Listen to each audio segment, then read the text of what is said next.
మెంతుల హల్వా.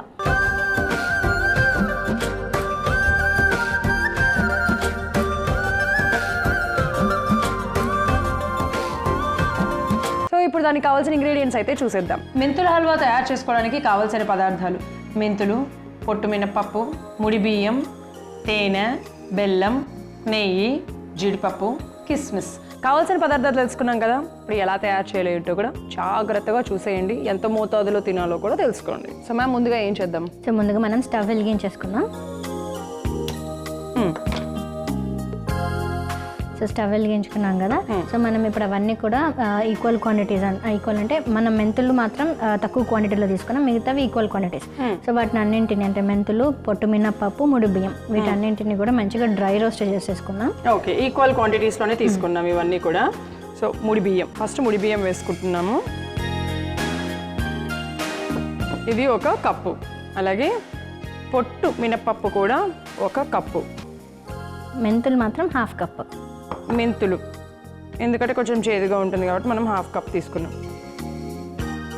సో వీటిని dry roast చేశాక ఓకే, వీటిని డ్రై రోస్ట్ అంటే ఈ కాంబినేషన్ అనేది చాలా ఉపయోగకరంగా ఉంటుంది. ముఖ్యంగా మన ఎముకలు దృఢంగా ఉండడానికి ఎంతో ఉపయుక్తంగా ఉంటుంది. పొట్టు మినపప్పు మనకు అందరికీ తెలుసు, దానిలో అధికంగా ఫైబర్ కంటెంట్ ఉంటుంది. అంటే అది మన ఆయుర్వేద శాస్త్రంలో కూడా ఈ కాంపోజిషన్ మనకి వాతాన్ని మంచిగా ఇంప్రూవ్ చేస్తుంది అనమాట. అండ్ మన త్రిదోష సామ్యతను కూడా మెయింటైన్ చేస్తుంది. అండ్ ముఖ్యంగా ధాతు పోషణ అంటే సర్వధాతు పోషణ కూడా చేస్తుంది అనమాట. అందుకని ఎందుకంటే అస్థిధాతు అనేది మనకి పెరగాలి అంటే ఫస్ట్ మనకి ఒక కాన్సెప్ట్ ఉందన్నమాట ఆయుర్వేద శాస్త్రంలో. సప్త ధాతువులను ఉన్నాయన్నమాట. అంటే రస, రక్త, మాంసం. అంటే మనం తీసుకున్న ఆహారం ఫస్ట్ మన బ్లడ్ ఇంప్రూవ్ అవుతుంది అనమాట. సో బ్లడ్ నుంచి మజిల్స్ నుంచి బోన్స్, ఫ్యాట్ ఇట్లా. సో అవన్నీ కూడా ఎముకలకు దృఢంగా అవ్వాలని అంటే ఇవన్నీ ధాతువులు కూడా పోషణ చెందాలి. ఆ తర్వాతనే మనకి అస్థిధాతు పోషణ అవుతుంది. సో అందుకని అవి పోషణ జరగాలంటే ఇలాంటి ఒక కాంపోజిషన్ అనేది చాలా ఇంపార్టెంట్. ఓకే, సో ఇవి వేగిపోయినాయి కదా, స్టవ్ ఆఫ్ చేసేసాను. ఇది చల్లారేంత వరకు వెయిట్ చేద్దాం. ఇది గోరువెచ్చగా అయిపోయింది. ఇప్పుడు మనం మిక్సీ జార్లో తీసుకొని బ్లెండ్ చేసుకుందాం.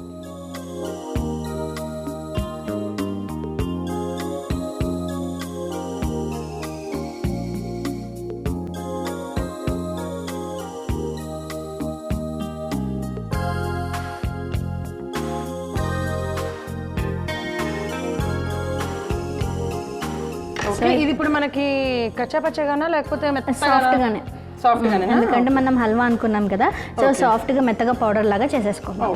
ఓకే, సో ఇప్పుడు మిశ్రమాన్ని అంతా కూడా మనం చక్కగా గ్రైండ్ చేసేసుకున్నాం. సో ఇప్పుడు మనం గ్రైండ్ చేసుకున్నటువంటి మిశ్రమం చూసారా ఇంత చక్కగా వచ్చేసింది పౌడర్ లాగా. మీరు అలా మూత తెరవంగా నాకు ఫస్ట్ వచ్చిన వాసన మెంతులు వాసన. యాక్చువల్గా మనం వేసిన క్వాంటిటీ తక్కువైనప్పటికీ కూడా అదే డామినేట్ చేస్తుంది. అందుకనే దాని క్వాంటిటీ హాఫ్ వేసాము. సో దీని మిశ్రమాన్ని ఇలా మనం పక్కన పెట్టుకుందాము. ఇప్పుడు ఏం చేద్దామంటే స్టవ్ వెలిగించేసుకొని డ్రై ఫ్రూట్స్ని వేయించేసుకుందాం.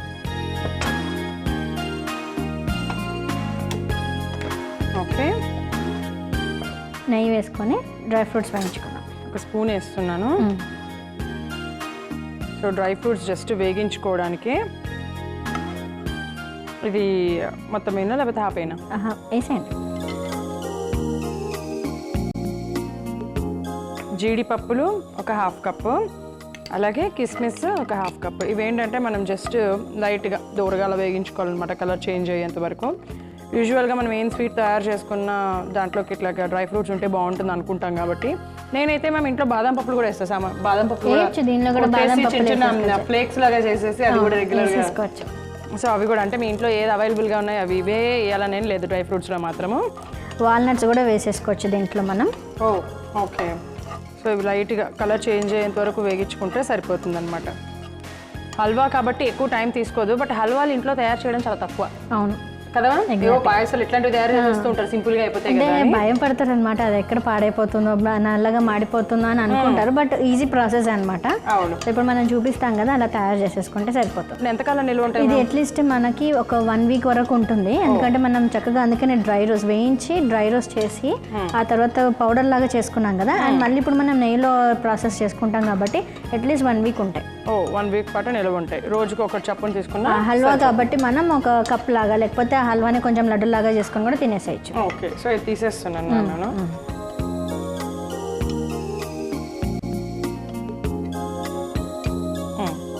సో ఇప్పుడు మనం బెల్లం వేసేసుకుందాం. సో ఎంత కప్? ఒక హాఫ్ కప్. ఒక హాఫ్ కప్ వేసుకుందాం. జస్ట్ బెల్లం మునిగేంత వరకు వాటర్ వేసుకుందాం మనం.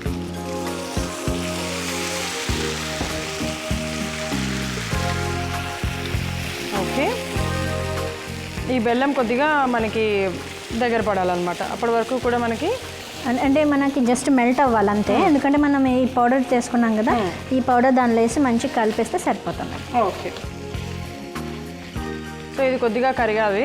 ఇది ఇప్పుడు మనం తయారు చేస్తున్నది కూడా ఎవరైనా అంటే డయాబెటిక్ పేషెంట్స్ వీళ్ళు ఎవరైనా తీసుకోవచ్చు. ఎందుకంటే దీనిలో మనం వాడుతున్నది బెల్లము, అలానే డ్రై రోస్ట్ చేసిన ఈ పౌడర్ ఉంది చూసారా, ఇది షుగర్ పేషెంట్స్ కానీ ముఖ్యంగా మెంతులు వాడుతున్నామా, మెంతులు ముఖ్యంగా షుగర్ పేషెంట్లు తీసుకుంటారు.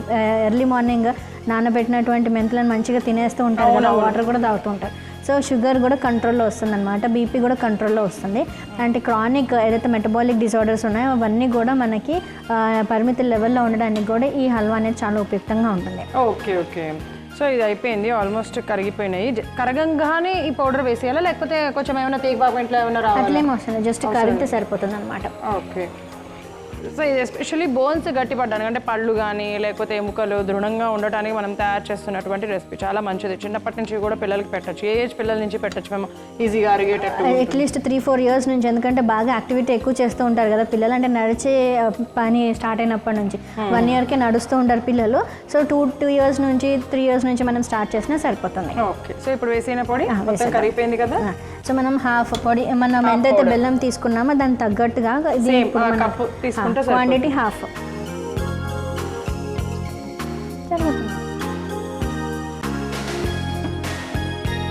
ఓకే, సో ఇవంతా కూడా ఏంటంటే మనము చక్కగా ఉండలు లేకుండా మంచిగా కలిపేసుకోవాలి. ఇది ఈ ప్రాసెస్ చాలా ఇంపార్టెంట్ అనమాట.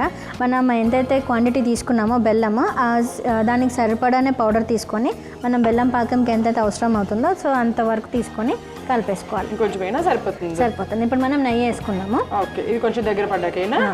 ఓకే, ఇలా తిప్పుతూ ఉంటే మనకి దగ్గర పడుతూ ఉంటుంది కదా, సో మనకి ప్యాన్కి అంటుకోకుండా ఉండాలి అని అంటే నెయ్యి కొద్దిగా వేసుకొని కలుపుకుంటూ ఉండాలన్నమాట. సో చూసారు కదా ఆల్మోస్ట్ హల్వా టెక్స్చర్ వచ్చేసింది. ఇప్పుడు మనం నెయ్యి వేసేసుకున్నాం. నెయ్యి వేసుకుంటూ అలా తిప్పుదాం. చెప్పండి. నెయ్యి కూడా వేసేసుకోవచ్చు. ఇది ఇంకా ఈ నెయ్యి వల్ల ఏమవుతుందంటే మన బ్రెయిన్ అంటే మెదడు యొక్క పనితీరు కూడా చాలా మెరుగుపడుతుంది. చిన్నపిల్లలు అయితే మానసిక వికాసానికి చాలా ఉపయుక్తంగా ఉంటుందన్నమాట. సో వాళ్ళు అటు శారీరకంగా బోన్స్ అంటే అస్థి పోషక ధాతు పెరుగుతుంది, అలానే మానసికంగా కూడా ఎంతో దృఢంగా ఉంటారు. వావ్, అండ్ ఈ కాలంలో ఇవి రెండు చాలా ఇంపార్టెంట్ అందరికీ కూడా. సో మేము ఇది అయిపోయింది, ఆపేనా? ఎస్, ఆపేసి. ఇప్పుడు ఆపేసాం కాబట్టి ఇప్పుడు ఇంకా దీంట్లో ఇంకా వేసేదేమన్నా? లాస్ట్లో మనం కొంచెం తేనె వేసుకున్నాం. ఇప్పుడు మనం స్టవ్ ఆఫ్ చేసేసాం కదా, ఆఫ్ చేసేసాక వేసుకుందాం. హాఫ్ కప్ వేసుకుందాం, సరిపోతుంది.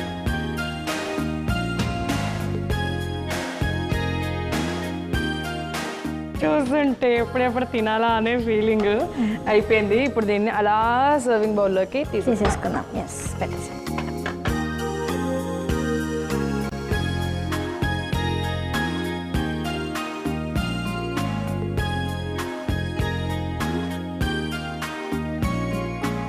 అర్జెంటుగా దీనిపైన డ్రై ఫ్రూట్స్ని కూడా వేసేద్దాం. మనము అన్నీ వేయకుండా జస్ట్ మనకి తప్పించారు కదా.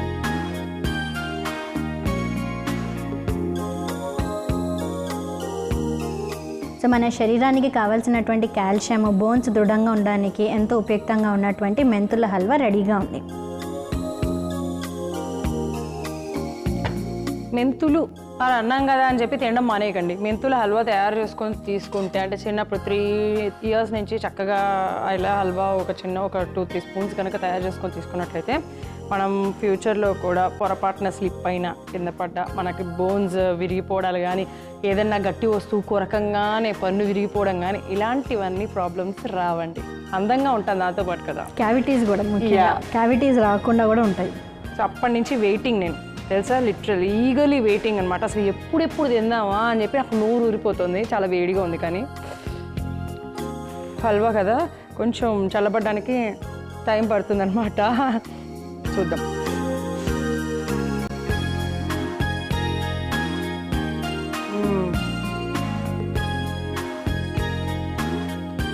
పొట్టు మినపప్పు ఫ్లేవర్ అధికంగా ఉంది కదా. పొట్టు మినపప్పు ఫ్లేవర్ దాంతోపాటు అంటే ఎక్కడో చిరుచేది ఎక్కడో లైట్గా అసలు అది తెలియట్లేదు యాక్చువల్గా. మీరు ఆ స్మెల్ ఆ ఫ్లేవర్ వచ్చింది కానీ ఎక్కడో చిరుచేదు, బట్ మాత్రం యమా టేస్టీగా ఉంది. చాలా అంటే చాలా సాఫ్ట్గా అలా ఈజీగా అలా వెళ్ళిపోతుంది అనమాట. నిజంగా నేనైతే ఫస్ట్ టైం ఒక రెస్టారెంట్ స్టైల్లో ఒక హోటల్ స్టైల్లో నేను చేసిస్తే ఏంటా అని నాకే ఆశ్చర్యం ఉంది, అంత టేస్టీగా ఉంది. ట్రై చేయండి.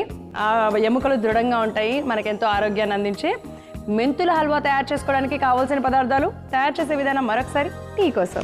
మెంతుల హల్వా తయారు చేసుకోవడానికి కావాల్సిన పదార్థాలు: మెంతులు, పొట్టు మినపప్పు, ముడి బియ్యం, తేనె, బెల్లం, నెయ్యి, జీడిపప్పు, కిస్మిస్. మెంతుల హల్వా తయారు చేసుకునే విధానం: ముందుగా స్టవ్ వెలిగించి ప్యాన్ పెట్టుకొని అందులో 1 కప్పు ముడి బియ్యం, 1 కప్పు పొట్టు మినపప్పు, అరకప్పు మెంతులు వేసి బాగా వేగించి కొద్దిగా చల్లారాక మిక్సీ జార్లోకి తీసుకొని మెత్తగా గ్రైండ్ చేసుకోవాలి. ఇప్పుడు స్టవ్ వెలిగించి ప్యాన్ పెట్టుకొని అందులో నెయ్యి వేసి అరకప్పు జీడిపప్పు, అరకప్పు కిస్మిస్ వేసి వేగించి తీసి పక్కన పెట్టుకోవాలి. అదే ప్యాన్లో అరకప్పు బెల్లము, సరిపడా నీళ్లు పోసి కరిగించుకోవాలి. బెల్లం కరిగాక గ్రైండ్ చేసుకున్న మిశ్రమాన్ని వేసి ఉండలు కట్టకుండా ఉడికించుకోవాలి.